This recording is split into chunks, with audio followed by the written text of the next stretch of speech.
O.Winston Link was a highly successful New York City photographer in the 1950s.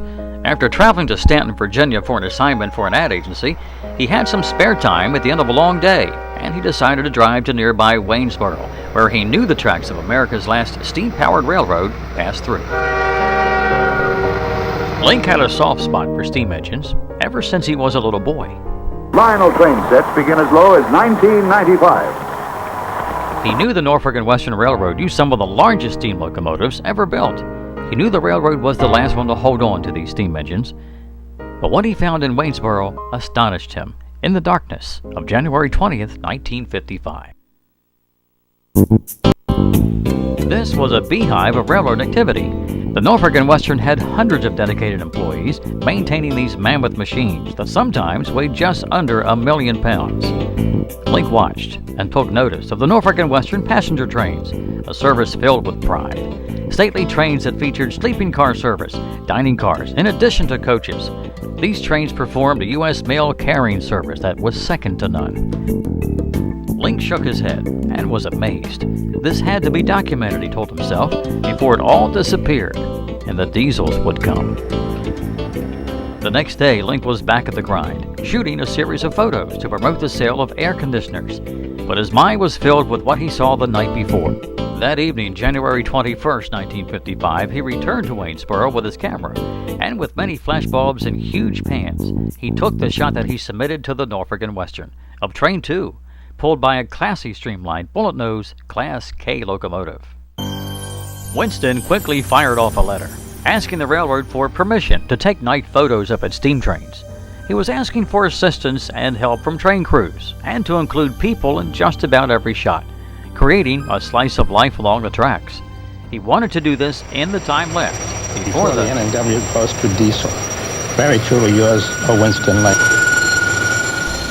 Soon, the Roanoke-based management of the Norfolk and Western Railway had made a decision on Link's request, and this one went from the mailroom all the way to the top, and none other than company president R.H. Smith. From the boss came Link's answer he had waited for, in a letter from Ben Delaney of the Norfolk and Western Public Relations Department. It contained the words that Link so desperately wanted to hear. "Your photo of Train 2 at Waynesboro is excellent," Delaney wrote. However, the photo showed excessive steam coming from the engine's pop valve. Too much fuel added to the fire was a waste. That aside, Mr. Delaney said the railroad was fully cooperating with Link's request. The N&W had said yes. Now Link's project had a clear track. And they gave me the whole railroad. They gave me 2,500 miles of track and 450 steam engines and all the help I needed. It wasn't exciting enough that Link could embark on his planned photo expedition all on his own time. The N&W Railroad had opened its front door and took interest in Link's project. As Link took days perhaps to set up his camera and flash equipment for one shot, he quickly learned about the great people who worked for the railroad. Up on the second floor of the Hagerstown Tower is operator Miller Ruth, proudly showing off the hand-thrown switch levers with which he made his living. Luray, Virginia, as home to Luray Caverns, is also where Link found Archie Stover. A small elevated shanty was Archie's perch, as his job was to control the flashers and gates at this busy railroad crossing. Imagine the many miles this man had under his belt. Engineer A.B. Buddy Reynolds retired in 1959 after a spotless 53-year career. Not only did Buddy leave in '59, his classy J-Class steam engine was phased out in that year as well. Over in Bluefield, West Virginia, about 102 miles west of Roanoke, is engine supplyman J.O. Hayden. Before the Civil Rights Movement, never thought he'd ever become a machinist when Link took this photo. Pride in his craft is very apparent as engineer J.R. Harrell pauses at the Schaefer's Crossing Roundhouse in Roanoke before taking one of these locomotives and train to Bluefield. Most likely, Mr. Harrell didn't dress up to have his picture taken. He came to work looking this great every day. Out on the scenic and slow-paced line to Green Cove is conductor Ralph White. Catching up on his paperwork, along with his division timetable and waybills, is a box of safety pops, which he'll hand out to the ladies on his train. Ticket clerk A.T. Moody is busy at work in Bristol Union Station, a passenger station that the N&W and Southern Railway both shared. Mr. Ben Delaney, who answered Mr. Link's request to take night photos of the last days of steam railroading along the Norfolk and Western, stands on the front steps of the Presbyterian Church in 7 Mile Ford, along with his sister, Jane White, on December 29, 1957. Just a few days later, on the evening of December 31st, the last steam train to Bristol made its nightly journey. Mr. and Mrs. Ben Franklin Pope watched the event from their home in Max Meadows. Ben Delaney was on board Train 17 that night, along with O.Winston Link, capturing a not-to-be-repeated way of life.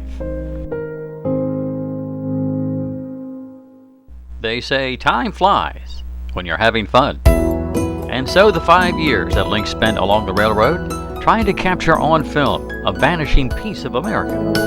This project would have lasted longer, but the N&W was now in transition to dieselize its locomotive fleet. Ben Delaney and Link became great friends.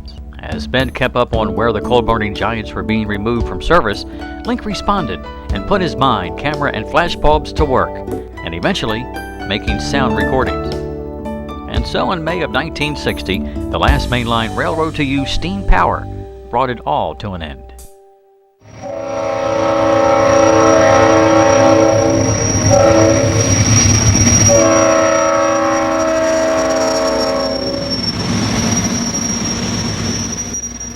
It's 1997. O.Winston Link is appearing as guest speaker at a Christmas banquet put on by the National Railway Historical Society in Roanoke, Virginia. Tonight's party is held at the stately Hotel Roanoke. This particular NRHS chapter was once a key component in the Norfolk Southern steam program. NS once operated 2 Norfolk and Western steam locomotives, Class A number 1218 and Class J number 611. Both engines making appearances in Mr. Link's project 40 years ago. And so the Roanoke chapter and Mr. Link are true friends. And tonight, Winston will read a letter that he wrote many years ago. To the left is Joan Thomas, Ben Delaney's stepdaughter. Joan was 16 when Mr. Link and her stepdad worked together. The letter with deep affection is called Hello, Roanoke. It's a letter of thanks Link wrote in 1960, expressing his heartfelt gratitude towards several people that he'll mention by name, who made that photo project in 1955 a reality. And it starts, Hello, Roanoke. From the lonely but picturesque spots along the N&W, I have called the dispatches so many times with this signal. Hello, Roanoke. Where is 42, 51, 26, 3, 2nd, 95? With the reply, we could relax for a few hours and scurry along a mile of circuits of complex night photo equipment to ready the cameras for action. Either 5 minutes, 2 minutes, a half a minute away. Sometimes we lost, next time we won. And that is why I'm here. Farewell to all my friends along the N&W. I am finished because you have no more live steam locomotives. A special goodbye and warmest thanks to Troy Humphreys, my first N&W employee I encountered at Waynesboro, who typified all the N&W I was to enjoy in the 5 years ahead. For Machinist Carroll, now deceased, God bless you for your help at Bristol Roundhouse. Thank you, Captain White and Joe McNew, for my first ride in the cab of a locomotive number 382 at Green Cove. For the switch key to dispatcher's telephone, I am forever indebted to F.S. Baird, Vice President Traffic, N&W, retired 1958. Thanks to Esther Fringer at Lithia for letting me use your bathroom to develop films made near your home. And those great meals for a total stranger. To Engineman Bristol Line for fine smoke on December 31st at Max Meadows, our last and final opportunity to catch steam. To Conductor on 18 at 3 a.m. December 26th, Max Meadows, for you know what. I don't like to mention what he did. To Engineer Finney, chicken dinner at your wife's log cabin at the Gooseneck Dam. Boy, was I grateful for this coincidence. To all employees of N&W, Walter Jackson, Assistant Trainmaster, Norfolk Division. Did you get the rose on the table in the dining car, Mr. Link? Thank you for explaining the meaning of set-off man and Phoebe turn and the house car run. Thanks for preserving my left leg on the Y6. To Mr. Hobart Scott, Superintendent Transportation, an experience never surpassed, my own caboose behind a 1200 on 84. I wish you knew the pleasure and convenience. Thank you. To Mr. Nicewarren at Bluefield for taking the sealed mail car off of 15 and putting it on the end. And Hager Tower, have you got 115 volts yet? Thanks to Beverly at the Jaeger Drive-In for your cheerful, endless chatter. No problem too difficult with you around. No thanks to the water supply at Panther, nor that watermelon either. Thanks to Jack Starsh at Shaper's Crossing for keeping locomotives off 61 rails, thus saving me digging in subway for my wires at the roundhouse. For the Shenandoah Valley dispatchers, a special thanks. So many nights it seemed endless when we were in trouble with equipment failure, wind or rain, always a pleasant voice and full cooperation. My favorite branch, next to Abingdon. To the Radford Division dispatcher, when we were up against a deadline of steam, you guys delivered 2 sections in steam, not so close together that we didn't get a chance to reload bulbs. To Ben Delaney for answering the leading question, hey Ben, where is? Correctly and exactly, it seemed 1,000,000 times. Thanks to Barry Good, age 8, for outthinking us at Luray. Run the wire under the bridge, Mr. Link. How obvious. To Mrs. Friend at Max Meadows, the fruitcake during Christmas week brightened the holiday season for both of us. How is Jerry doing with his new camera? To Walter Finney's bull for the straw we spread on the ground at Gooseneck to get some sleep when waiting for number 88. We missed that shot. Hate to tell you this, we missed a shot. We missed that shot because the wind shifted and wet the cameras set up at the falls. We got the picture eventually. To George Tom for enduring the heat and cold without complaint. He was the assistant. To Thomas Haskell Garver for the needle to indulge me at the expense of making stereo recordings. To Tom Dobbins for his Ramrod demands for color movies. He was a personal friend. To Mrs. Gray, hello, Mrs. Gray.